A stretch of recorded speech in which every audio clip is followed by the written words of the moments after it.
want to give you a context of this guy, Brother Nathaniel. I got a clip here from one of his videos, and this is going to be foundational to the conversation that Eric and I are about to have. This is a YouTube. He has a very popular YouTube clip. I see this smothered all over my Facebook all the time, and I've had a pretty heated conversations with some friends of mine on Facebook about this guy. So I just want you to listen to a video here that he has put out on Facebook just a few weeks ago. Here it goes. Europe is the church, and the church is Europe, wrote Hilaire Belloc, the 20th century English historian. But with the dismantling of the church accomplished by the regicides of Charles I, Louis XVI, and Tsar Nicholas II, church and state no longer act as a foil against the intrigues of international Jewry. Today, Europe, once known and experienced as Christendom, wherein Jews were considered enemies of the gospel, is a secular wasteland. It's ruled instead by the synagogue, with Jews at the highest levels of economic, political, and cultural influence. Okay. So that's the substance of it. Okay, he's wanting everybody to believe that the downfall of the monarchical powers in Europe is behind, and the people behind that are the Jews, and the Protestant.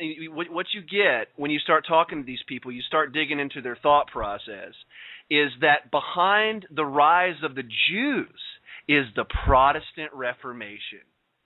Yeah.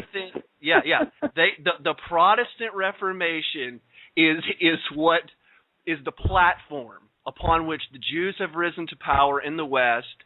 They killed off, and supposedly the communist regimes that rise up in France and other areas in Russia. Somehow that's connected to the Protestant Reformation. How they pull that piece of gymnastics off is beyond me. But it's all this, the communist movements and the revolutions, the American Revolution, it's all connected. It's a Jewish conspiracy for Jews to gain power. Okay, that's what this is about. Okay, that's what these guys think. All right, so we just need to start at the beginning of European history. Eric, can you tell us who were the first international bankers in Europe? Can we talk about this? Yes, we did. The first international bankers in Europe were the Knights Templars. Are they Jews? They ran everything. Were those Jews? They're white Gentiles, Frenchmen particularly. Yep. Well, you have the suppression of the Templars in 1312 by the Pope Clement V. Mm-hmm. And encouraged by Philip the Fair, who was the King of France, and that's why they burned Jacques de Molay at the stake, because he was the head of the Templars. So the Templars were absolutely white Gentiles running the banking of Europe, and not only Europe, because you see the Templars were having a trade around the world. They were the big shippers. Mm-hmm. So, no, they were the first, but there were some Jews that were also bankers at the time, but they were subordinate to the Templars, and they were called the Fuggers. And you can read about them in Ridpath's Universal History. Okay. So the Jesuits have done the same thing, because remember, the Jesuits are the new Knights Templars, so they have then sought to use certain Jews as front men to make it look like the Jews run everything, when the fact of the matter is the 10 Roman families are the gigatrillionaires, the big bankers. In fact, the head of the European bank there in Europe, his name was Draghi. He's an Italian Knight of Malta. But nobody talks about him. Yeah. And folks listening, Eric has made a series of videos. I think one guy put it together in one video. It's called The Jesuit Banking System on YouTube. It's very good. I listened to the whole thing a couple times through. I'd like to document all that and just put it on one page on my website just to show everyone that the heads of the big banking cartels, not only in our country, the Bank of America and all the big banking organizations here in America, not only here but also with the European Union, are white men that are associated or connected somehow with the Knights of Malta or some other Masonic organization. And that brings us to another issue with the Templars. It is something these men here in America, these white men who think the Jews are behind everything and the Jews are controlling everything, they correctly see some problems with the Zionist obsession with the United States military, some forms of dispensational Baptist theology, and we are led to believe that Jews are the only ones that are concerned about Zionism, but that's not true. As you pointed out in your work, Eric, the Templars and their Latin Kingdom of Jerusalem is really the kind of the golden age of Zionism. Of course, yeah. Because remember, the Templars, the Knights Templars, and the Equestrians were there too. And that's pretty well shown in the book Kingdom, or in the movies Kingdom of Heaven, that two-part set. But the Knights Templars were busy running the kingdom, the Latin Kingdom of Jerusalem, as a sort of universal world headquarters for themselves. And when I believe the Lord used the Muslims to end that, because He raised up the Mamluks out of Egypt to drive out the Knights Templars in 1291. So that's the formal end of the Latin Kingdom of Jerusalem. And they were driven to Rhodes. They were driven to surrounding islands, and then ultimately went to Malta. The Mamluks drove them out. So then the Knights Templars ultimately went and became the Scottish Knights Templars, and then that's where you have Scottish Rite Freemasonry revived by the Jesuits. But the Jesuits then would use Napoleon to punish the Mamluks in the Battle of Egypt there in Cairo, and he would kill the entire Mamluk bodyguard of the Sultan as vengeance for what the Mamluks did when they drove out the Templars in 1291. That's the only way we can understand. That's the only way we can understand Napoleon's invasion of Egypt. Otherwise, it makes complete and total no sense at all. Here's another issue, and I hear them talking about this stuff pretty frequently. The Alumbrados. I'm probably not pronouncing that properly. Who are these guys, the Alumbrados? The Alumbrados were a Spanish secret society at the time of Ignatius Loyola. And Loyola was a member of it, because remember, Loyola was also, and this is hard to find, but my former pastor found it for me, Loyola was a Spanish Templar. And so he was a Spanish Templar, he was an Alumbrados, which is involved in the enlightened ones, the Illuminati, as the Jesuits would later found that in 1776. And so he would begin to build this super secret society, which he first named the Knights of the Virgin Mary, and then he later changed it to the Society of Jesus, as a new Knights Templar for the twofold purpose of taking Jerusalem from the Saracens and for destroying the Reformation in Europe and restoring the Pope's temporal power, or his political rule of all governments over the world. That was the purpose and is the purpose of the Jesuits. Yeah. And I remember when I was a Presbyterian seminary student, Wiley's History of Protestantism was a standard issue. And in that work, he talks about how their agenda is to get all of the gold and the silver of Christendom. He makes that very clear. Very clear. And that's, for your listeners, it's volume 2, book 15. It's about 50 pages. And I copied every one of those pages, and I put them at the end of my Vatican Investment CDs. I've got them all there. For good. You mean to tell me they actually issued that book to you for students in seminary? Well, I mean, it was kind of standard reading among the Presbyterian ministers, and they kind of, one of the ministers that went to our church at that time, he had there was a split somewhere in Greenville, and there his kind of like half of his congregation came to worship with us at the time, and he was giving us books from his library, and he wanted us to have he wanted to make sure we had Wiley's huge volumes on the history of Protestantism. God bless him. God bless him. That's where I learned the greatness of Knox. That's just when he refused to give the communion to the infidels there, to the levelers, to the and it's just a wonderful work. Anyway, I don't want to get sidetracked. But That's okay. It's okay. And here comes another one of these. I don't know what we should call these guys. These guys who, I mean, they're kind of going along the Nazi fascist line. Yes. They see. Hey, let me interrupt you. Let me interrupt you for 1 second, Drake. All right. On this, this guy quoted Hilary Belloc. Okay. Hilary Belloc was a fanatical Roman Catholic disinformation historian. Okay. And I've read several of his works, and it's a terrible twist of history, and that was his purpose, to rewrite history and to twist it. So he's a notorious liar. So to quote Hilary Belloc on anything of substance, you're going down the wrong road, and you can disprove most of what he says. Yeah. Okay. So maybe we should call these guys disinformation agents or Jesuit coadjutors. Absolutely. They love to say that Ignatius Loyola was a Jew. Yeah. They're upset. Like some of the more honest ones. And I listened to your debate that you had with that gentleman. What was his name now? A couple of years ago, was it? On whether the Jews are the Jesuits. Michael Collins Piper? Yeah, Michael Collins Piper, thank you. Yeah. And I remember listening to that, and some of these guys are not as obstinately, stubborn like he was.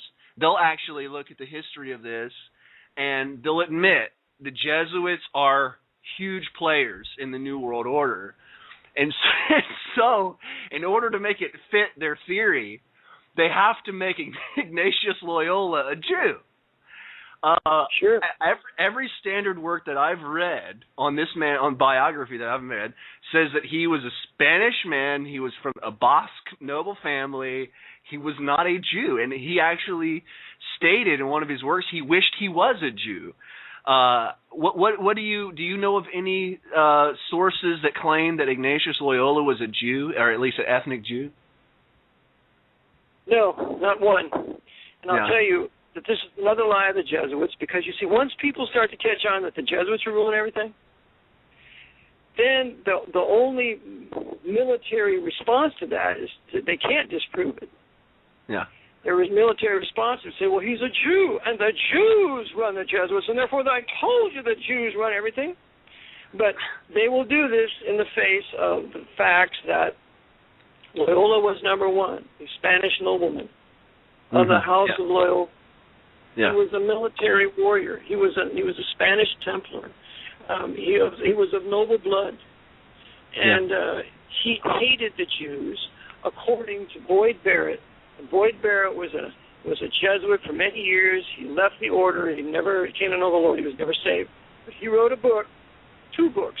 One of them is called The Jesuit Enigma. Okay. And another book he wrote is called Rome Stoops to Conquer. Okay. In those books, it tells you that Loyola never said any good thing or anything of such of the sort about Jews. Oh, okay. Okay. And Francis Xavier says in Rome Stoops to Conquer, he said, give me a place where there are no Muslims or Jews. Yeah. And Francis Xavier was Loyola's right-hand man who went into, India. Oh, here in my hometown of Louisville, we have quite a Jesuit hive here. We have Bellarmine University, and then we also have the most well-known high school here is Xavier High School, and it is a hive of Jesuits. Yes, oh yes. And folks, I just want you to know that kind of attitude towards the Jews is traditional and anchoretic in Roman Catholic theology. So okay, this is the first attempt that we have here. At least one of the. I mean, obviously, the Jesuits tried to regain the Holy Roman Empire with the 30 Years' War. They failed. You have the Treaty of Westphalia in 1648, and this huge explosion of culture and progress over in Europe because of the Protestant Reformation, its influence into society. By the way, for your listeners too, Greg, before I forget this, remember any modern history class that you take in any university, they will always tell you the beginning of the modern era is 1648 with the Peace of Westphalia. Always. That's right. Yep. Yeah, and I mean, look at the big players that come out right after this. I mean, Voltaire. I mean, my beloved Queen Bess, Queen Elizabeth. She has a golden age of her own in England with all. Yeah, but with 1648 that's the real kicker all over Europe, and so we have that. They completely fail. And then, they fail with their attempts to regain powers in England with the fall of that filthy Duke of York, James II, and when William and Mary take over. And then in the 1800s, they try it again with Metternich. It's blocked here in America with the Monroe Doctrine, and then. In the 1900s, they try it again. Folks, when Hitler called his little regime over there the Third Reich, he was telling you that he was trying to continue something.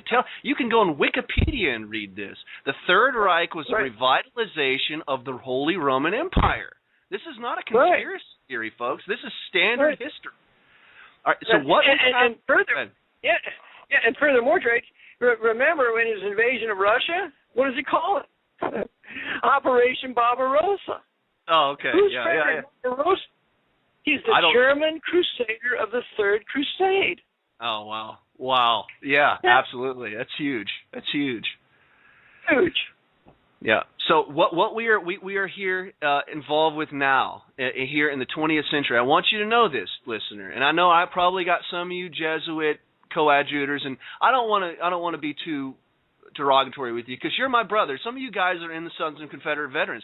Some of you guys support the Confederacy. You're white men from the South. You're my brethren. I love you. Okay, you're being deceived. You're being drawn away from what you need into this deceit. You're going to be used as cannon fodder by the Jesuit order to do their bidding here in our country, and you turn away from these deceits. They are trying. We have this huge crisis. The Jesuits have made way now for the last century or more for the white nations, the white European nations of the Protestant Reformation to be completely surrounded, completely invaded with all these different foreigners coming over here with all their religions and all of their cultures and stuff. Yep. And we are sitting here, we are in panic mode. And right. We have been brought to this place where we have to do something. we can't just sit here and do something. And the Jesuits are taking full advantage of this. And what they're going to do is they're using this to unite the Protestant white men and the Catholic white men together. And That's they right. are using it to revitalize the Holy Roman Empire. That's right. That's right. Well, look at what they call it. They called it the Department of Homeland Security. Whenever you have anything talking about a homeland, it's either Nazi or communist, and the Jesuits run both Nazism and communism. Yeah. So that's going to be our Holy Office of the Inquisition, the Department of what I call Homeland Security. Yeah. They're going to absorb all the intelligence communities. I know that they're going to absorb the FBI one of these days. And so it's going to be the Pope Super Gestapo here in North America, composed of Protestants and Catholics, as was the SS, but the primary leaders will be Roman Catholics, as it was the SS. Yep. And here's just one. We want to make sure. I want to make sure I don't leave any of you guys anywhere to run. Okay. I want to give you no caves to hide in. I want to give you no shade whatsoever. You're going to have to face the glaring sun of truth here. So we need to deal with Freemasonry as well, because Freemasonry is another kind of issue where they think the Jews run the Freemasonry as well. Okay, we need to get in behind the history of Freemasonry, and isn't the Golden Revolution of 1688 kind of behind this, Eric? Not that I know of. It may have participated, but we have to remember. The Jesuits get kicked out of England with the war. When William of Orange comes into England, they tried to regain power in England even after they lost to William of Orange. And so, in order to regain power in England, go ahead. Yeah, Yeah. You have the Glorious Revolution of 1688. Not one drop of blood was shed. You have James II being driven out. Thank God. My only regret is that his daughter, who was married to William, didn't have him executed. He actually let him escape to France. But nonetheless, you have William of Orange in 1689 coming down. He takes the throne, and on the ships that come down, it's on the flags of the ships, the Protestant Reformation and the liberties of the English people. That's all written on the flags, on the sails of those ships. So he comes in, he's crowned king, and in 1690, the Jesuits try to attack again. 1 year later, it's called the Battle of the Boyne. James II is driven out. He never comes back. He goes to France. And the Jesuits then decide to contrive to take back the throne, because the Stuarts now are going to be barred from the throne because of their Catholic design of overthrowing the Protestant liberties there. And I think in 1701 they're forever banned. And so the Jesuits in the early 1700s, by 1724, 25, they write every degree of Scottish Rite Freemasonry from 1 to 25 in the College of Clermont in Paris, France, where they train their Jesuit Jacob and Robespierre. Yeah. So they're busy writing Scottish Rite. And so the Jesuits now are going to call upon what's left of the Scottish Templars that are living in Scotland and have Rosslyn Castle to join with them. So they're going to join up with them. And then when the Jesuits are suppressed by the Pope in 1773, Frederick the Great protects them in Prussia, and they go to Silesia, which will be the heart of the concentration camp system in Poland later, Auschwitz, Silesia. And while the Jesuits are there under Frederick the Great, they're going to write the last 8 degrees of Scottish Rite there in Prussia. So the Jesuits wrote every rite of the order of the craft, and you can see this in the rite of Hiram Abiff. You can see it in their use of the term IHS. I have David Bernard's great work, Light on Masonry. He shows you that they're using IHS in their rites with strictly Jesuit. Mm-hmm. And you got to understand, folks, it's right when they are suppressed.